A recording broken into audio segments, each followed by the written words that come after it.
saya akan panggil kafir.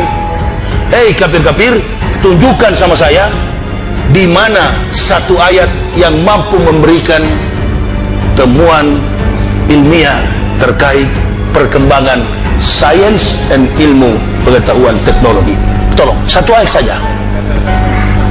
Kalau tidak tak kencing-kencing di meja situ dia. Karena ruang dari Bible Kristen itu tail. Ini kan semuanya omong kosong semua. Dari satu nama bilang ke nama lain. Matius, Markus, Lukas, Stefanus, Tetanus, Robertus, Saptikus, Sapritus. Kalau tunggu dulu, memang bukan masalah humoristisnya.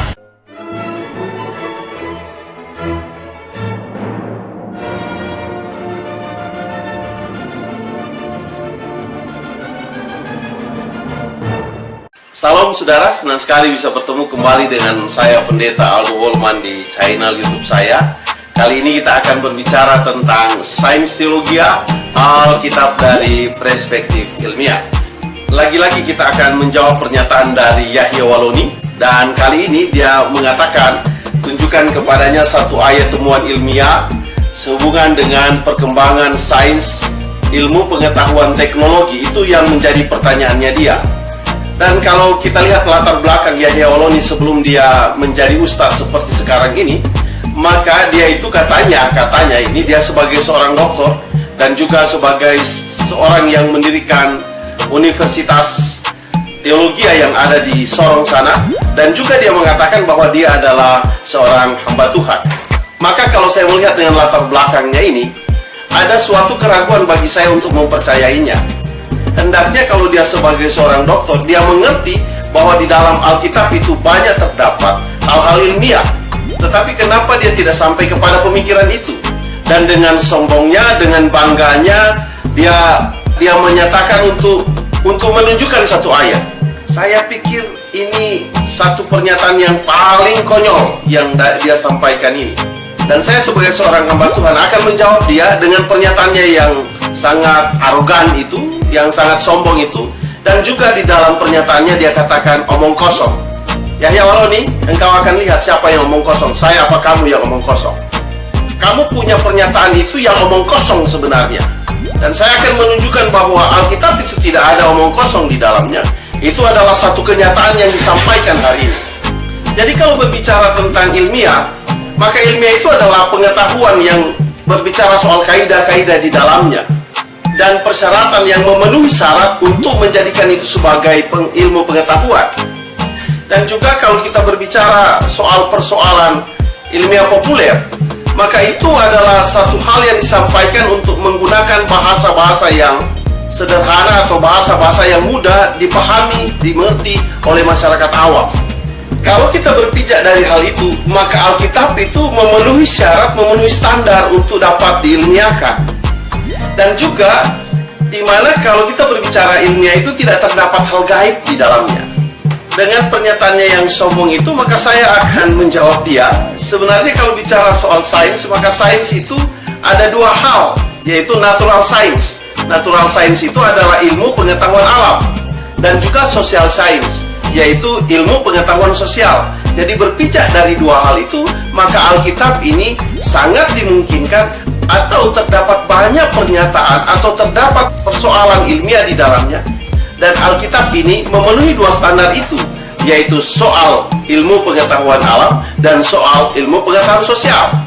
Dan kalau kita berbicara teknologi, maka teknologi itu adalah suatu pengembangan dari ilmu yang sudah ada atau dari hal yang sudah ada dikembangkan lagi untuk suatu kemudahan bagi kebutuhan manusia. Dan dari kedua hal ini, maka sangat dimungkinkan Alkitab itu untuk diilmiahkan, dan Alkitab itu terdapat hal-hal sains di dalamnya, dan juga di Alkitab itu terdapat hal-hal yang berhubungan dengan pengetahuan teknologi. Kalau dilihat di dalam videonya dari pernyataan Yahya Waloni ini, maka dia sepertinya orang hebat, tetapi dia terlihat orang hebat kepada orang-orang yang tidak tahu. Sesama yang sudah tahu, maka saya katakan dia itu tidak hebat. Mari kita lihat ayat di dalam Alkitab untuk menjawab pertanyaanmu, Yahya Waloni. Engkau minta satu ayat, maka hari ini saya akan kasih satu ayat, dan sebenarnya bisa juga menunjukkan lebih banyak ayat lagi. Tetapi karena kau minta satu ayat, maka saya akan menunjukkan satu ayat kepadamu sehubungan dengan pernyataanmu itu. Yahya Waloni, saya akan menunjukkan kepadamu satu ayat permintaanmu, dan saya akan memperlihatkan kepadamu bahwa pernyataanmu itu terlihat engkau hebat, dan sebenarnya engkau tidak hebat. Engkau tidak tahu apa-apa tentang ilmiah, engkau tidak tahu apa-apa tentang sains, dan engkau tidak tahu apa-apa tentang teknologi yang berbicara hal itu ada di dalam Alkitab. Engkau tidak tahu itu sama sekali, dan engkau hanya berbicara dari apa yang kau tahu selama ini. Dan saya mengatakan bahwa engkau tidak tahu sama sekali tentang hal ilmiah, tentang hal sains, tentang hal teknologi yang ada di dalam Alkitab. Dan hari ini saya akan menunjukkan kepada. Mari kita lihat di dalam Ibrani pasal 6 ayatnya yang ke-7, yang berbunyi sebagai berikut. Sebab tanah yang mengisap air hujan, yang sering turun ke atasnya, dan yang menghasilkan tumbuh-tumbuhan yang berguna bagi mereka yang mengerjakannya, menerima berkat dari Allah.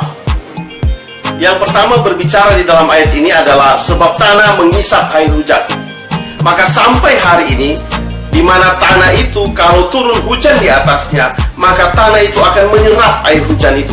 Dan ketika tanah menyerap air hujan itu, maka air hujan itu akan masuk ke dalam tanah, dan dari tanah itu akan menghasilkan tumbuh-tumbuhan di atasnya. Dan itu adalah salah satu hal ilmiah di dalam Alkitab. Dan itu juga termasuk sains di dalam Alkitab. Karena hujan itu adalah suatu proses dari alam ini.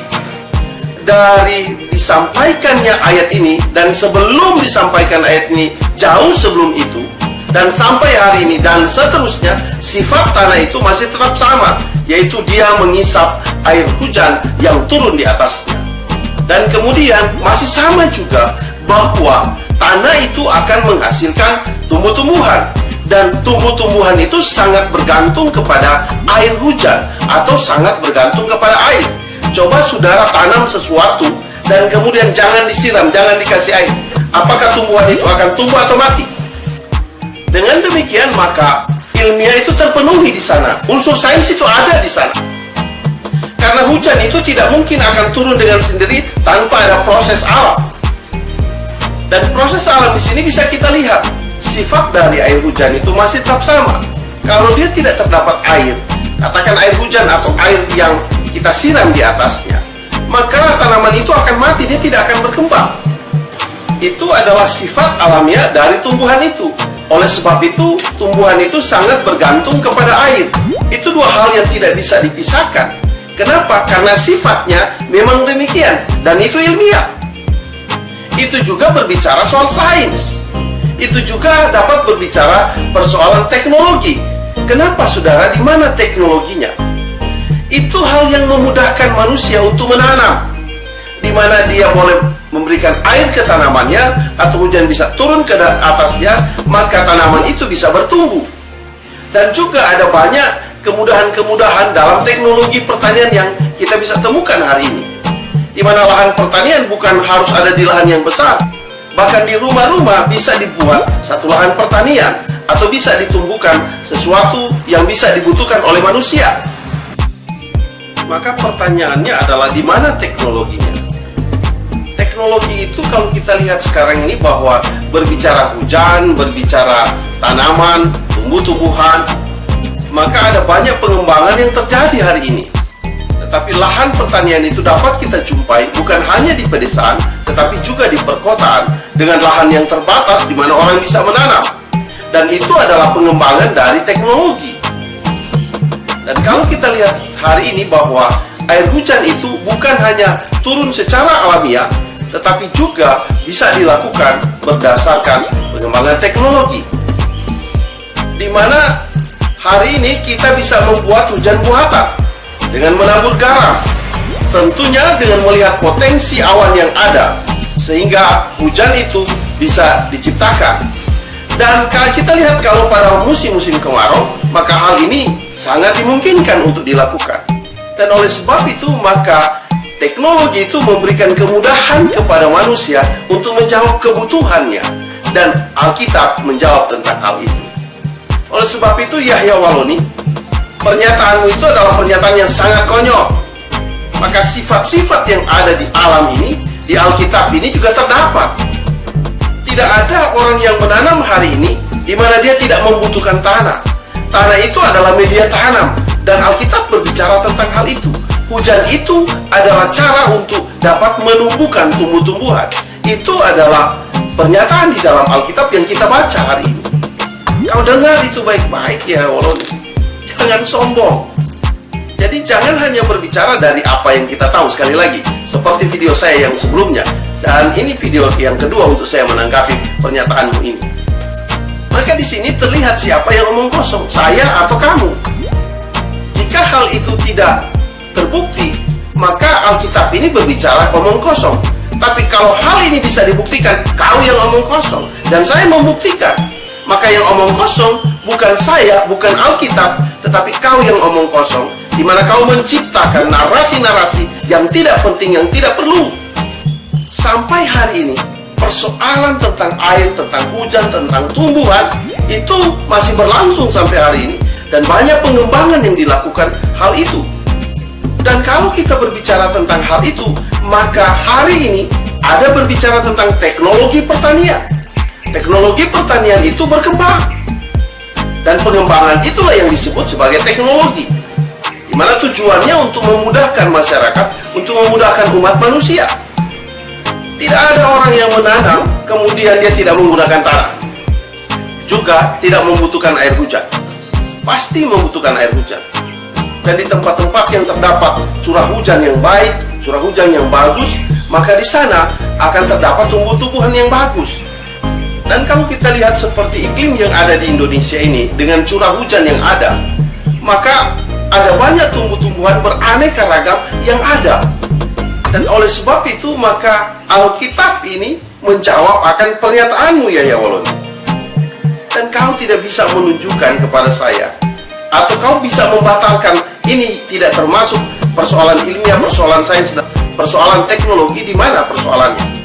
Kalau apa yang saya sampaikan ini tidak benar, maka hendaknya kamu bisa mencari jawaban atau bisa memberikan sanggahan dari atas hal ini. Tapi kalau kau tidak mampu untuk menyanggahnya, maka itu membuktikan bahwa sebenarnya kau tidak tahu tentang hal sains, tentang hal ilmiah, tentang hal teknologi yang ada di dalam Alkitab ini. Masih banyak orang lebih tahu dari ini. Oleh sebab itu ya Walon, saya mau ingatkan, sepanjang kau membuat pernyataan yang mendiskriminasikan kekristenan kami, sepanjang itu saya dan teman-teman akan tetap menjawabmu dan memberikan hak jawab kami. Coba tunjukkan kepada saya bahwa ayat ini tidak benar. Dan juga berbicara tentang hasil, maka setiap orang yang menanam tentunya dia akan mendapat hasil. Dan sebagai seorang Kristen, saya mau berbicara bahwa berkat itu dari Tuhan. Seorang yang bekerja itu akan dapat berkat dari Tuhan, karena Tuhan yang memberkati. Berkat itu bukan dari kita. Kita tidak punya kuasa untuk menumbuhkan satu tumbuhan manapun. Tapi yang melakukan itu adalah Tuhan itu sendiri, sesuai dengan apa yang Dia lakukan di dunia ini. Dan kita semua tidak bisa menentang konsep Tuhan atas bumi ini. Saya cukupkan video saya sampai di sini, dan kita ketemu pada video berikutnya. Dan jangan lupa like, share, dan subscribe untuk kita saling berbagi informasi yang berguna, bermanfaat, dan saling memberkati satu sama lain. Tuhan memberkatimu. Saya bawa dalam nama Yesus. Haleluya. Amin.